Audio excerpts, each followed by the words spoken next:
tema de hoje é como se livrar da inveja, ok?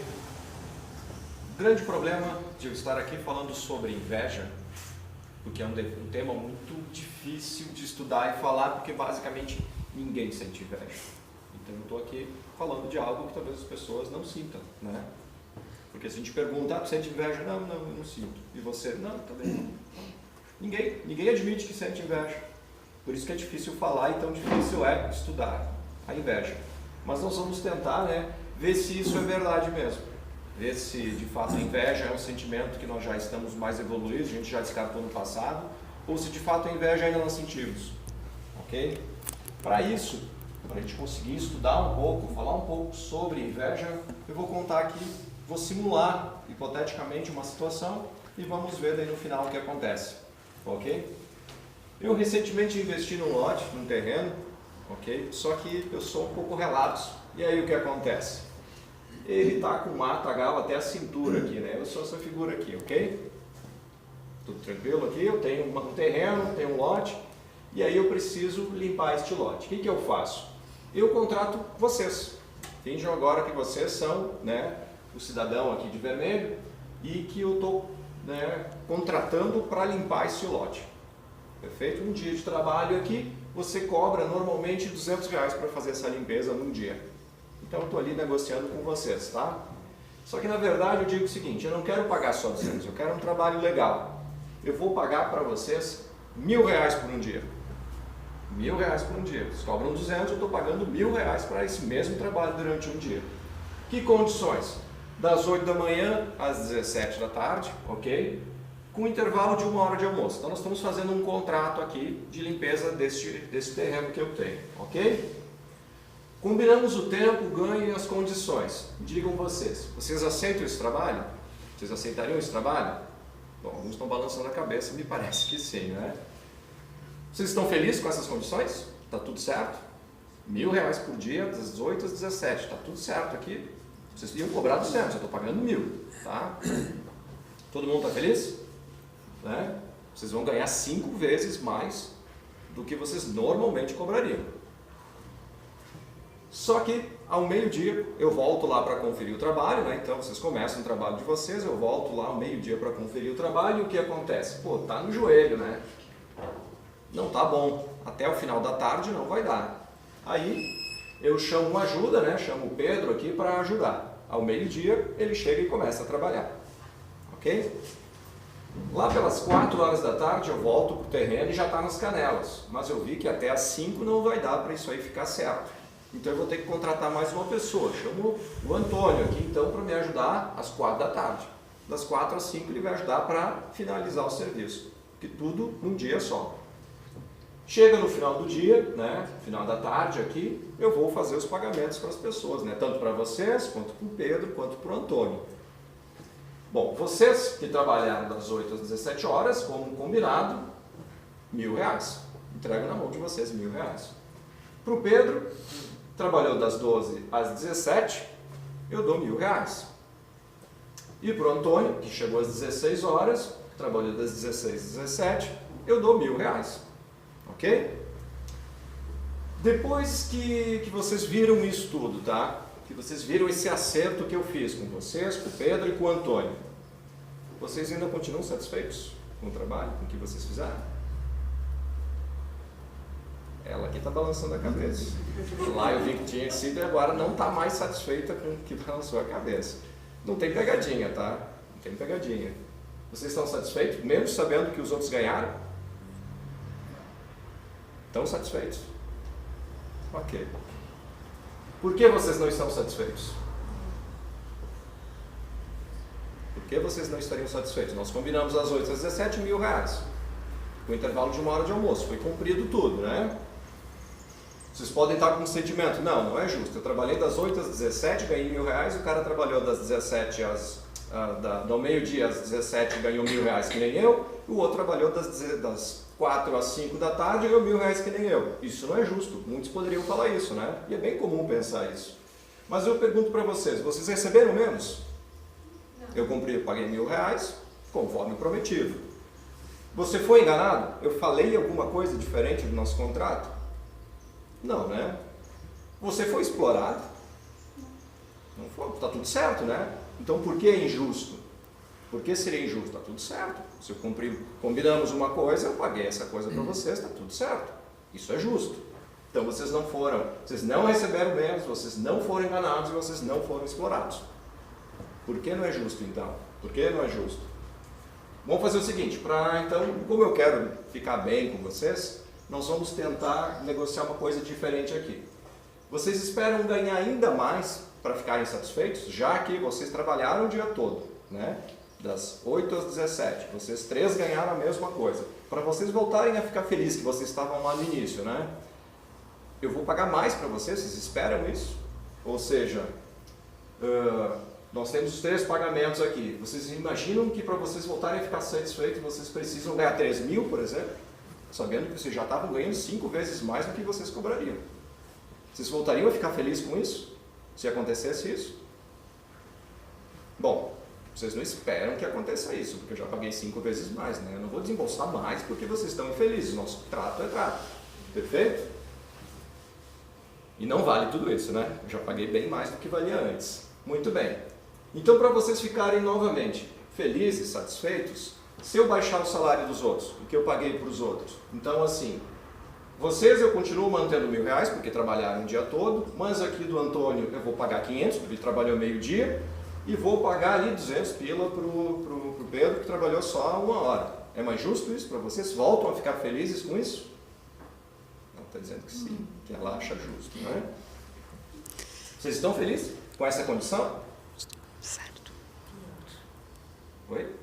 Justo não, certo. Ah, certo? É. Legal. Muito bem. A pergunta que eu faço para vocês. O que tu ganhou a mais? Os R$1.000 que eu combinei e os R$1.000 que eu estou entregando. Na tua vida não mudou nada. Você não ganhou nada a mais. O que mudou então? Se você não ganhou nada, o que mudou nessa lógica? Para você ficar feliz, resumindo, eu preciso baixar o salário dos outros. Para eu voltar a ficar feliz, satisfeito, eu preciso baixar o salário dos outros. Os outros têm que ganhar menos do que eu. Bom, pessoal, para quem não sabe, o nome disso é inveja. Ok? Fez sentido para vocês? Por quê? Inveja não é ter o que o outro tem ou é. Isso não é inveja. O nome disso é cobiça. Ok? Se o cara tem um carro e eu quero ter um carro igual dele, isso é cobiça, não é inveja. Ok? Inveja porque a sua infelicidade basicamente depende dos outros, né? Opa, passei aqui uma, desculpa. Inveja é desejar o que o outro não tenha ou não seja, isso é inveja. Isso basicamente é o que diferencia a cobiça de inveja, por exemplo. Então, quando eu quero ter o carro do outro, isso é cobiça. Agora, quando eu não quero que ele tenha um carro ou tenha condições de ter um carro, por exemplo, isso é inveja. Assim como vocês acabaram de ver aqui, que o fato de eu querer que os outros ganhassem menos para eu ficar feliz, isso era inveja. Apesar de ser justo, apesar de eu ter negociado com vocês R$1.000, apesar de eu ter negociado com os outros R$1.000, porque o dinheiro é meu, faço o que eu quiser com ele, ok? Vocês não tinham que se meter nisso, mas para vocês ficarem felizes, eles tiveram que ganhar menos. Isso é inveja, ok? E aí sim, né? Sua felicidade depende da infelicidade dos outros. Isso é inveja. E por que eu estou falando isso para vocês? O que tem de tão criterioso na inveja? Por que a inveja ela precisa ser combatida? Vocês devem estar perguntando, só porque em algum momento na Bíblia foi citado isso? Não. Já existem estudos, tá? Inclusive tem pesquisadores japoneses que já identificaram o cérebro que são responsáveis pela inveja. Aí vocês vão perguntar, mas por que alguém dedicaria tempo para estudar a inveja? Né? O que tem? Inveja é um sentimento, né, que a gente nem sabe que a gente tem agora. Vocês estão sabendo que a gente sente, mas acha que não sente. Agora vocês sabem que vocês sentem. Bom, enfim, tem uma série de problemas que são causados em virtude da inveja, que a gente nem sabe. Começa com suicídio, com atitudes destrutivas, ou seja, a inveja causa uma série de situações conosco. Ela é considerada já hoje uma psicopatologia, ou seja, é uma doença já psicológica, que leva a suicídio, que leva a situações destrutivas, que leva a uma série de ações, muitas vezes agressivas, que a gente coloca sob outros nomes, mas de fato o que nos move é a inveja. ok? Então isso gera grandes transtornos na nossa vida e a gente muitas vezes nem percebe. Esse aqui é o japonês que fez o estudo, né? É o Hidehiko Takarashi. E ele diz o seguinte: o invejoso fica realizado com a desgraça do invejado. Essa frase pode parecer forte, mas eu peço para vocês fazerem uma autorreflexão agora. Vocês entraram no trabalho, em casa, nos estudos, enfim, vocês realmente ficam felizes quando os outros se dão bem?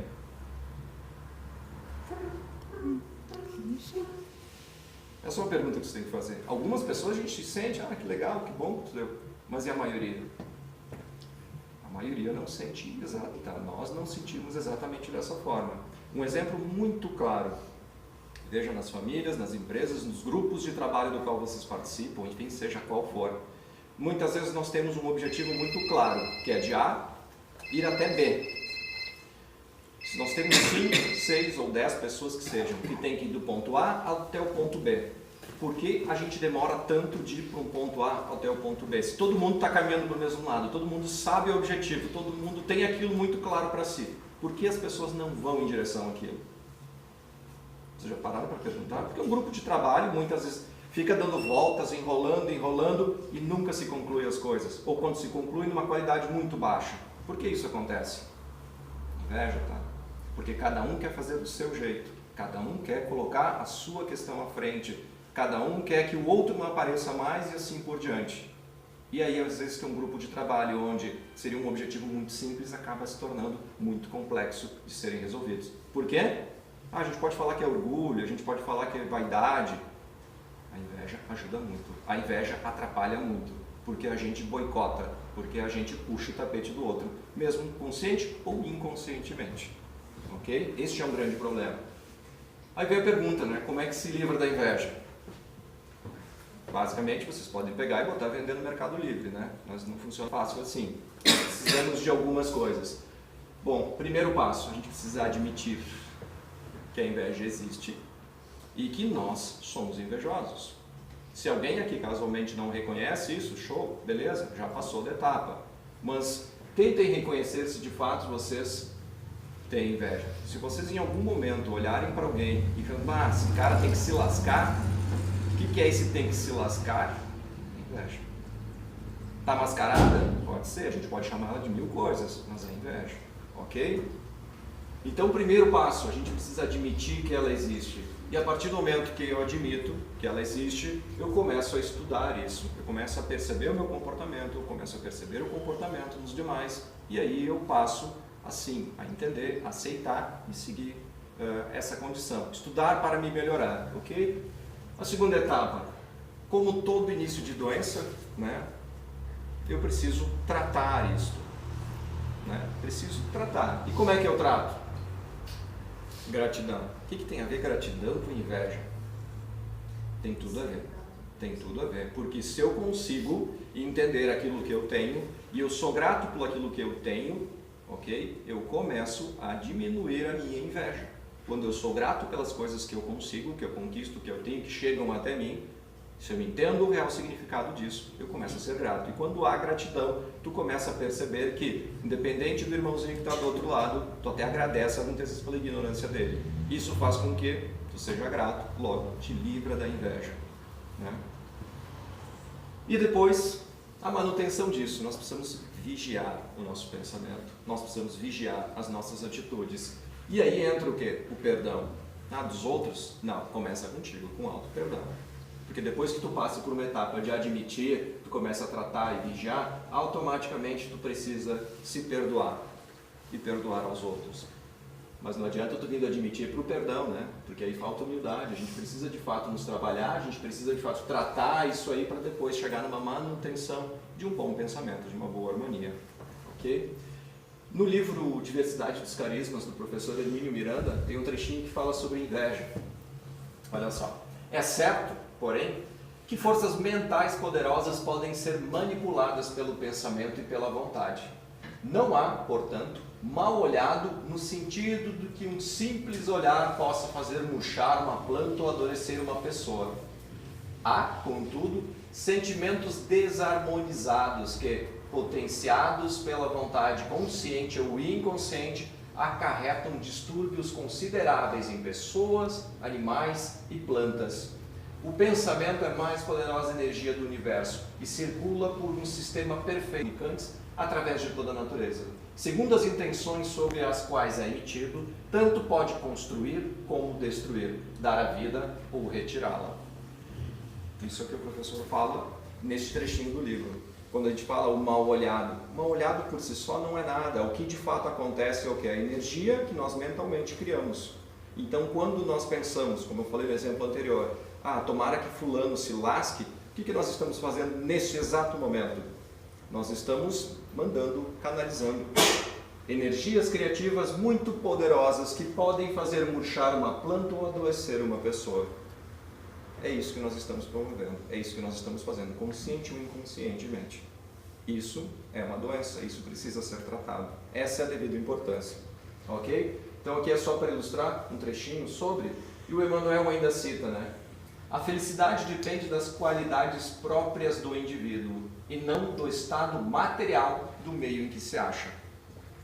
Repetindo aqui, qualidades próprias do indivíduo e não do estado material. Então, mesmo a inveja mais simples, que é aquela questão que eu comentei antes, que a gente confunde, o fulano tem uma casa, tem um carro, tem um iate, um helicóptero, eu quero também, e é meio misturado com a cobiça, isso não te leva à felicidade. Por quê? Qualidades próprias e não material do meio em que nós vivemos. Ok? Então, o Emmanuel é muito claro em relação a esse aspecto. Bom, mais assuntos sobre isso no Livro dos Espíritos, né? Tem bastante sobre o assunto. Ação e Reação de Chico Xavier, que são outras referências. A palestra do Divaldo, chamada Canalização de Energias, fala sobre a Nete Guimarães. Dilemas, na palestra dela, também trata este assunto aqui. Muito bem, espero só ter trazido um pouco de luz sobre esse assunto, né? Espero que agora vocês saiam daqui falando, você sente inveja? Às vezes, sinto um pouquinho, né? Mas estou tratando, tá? Espero que isso sirva de reflexão para vocês.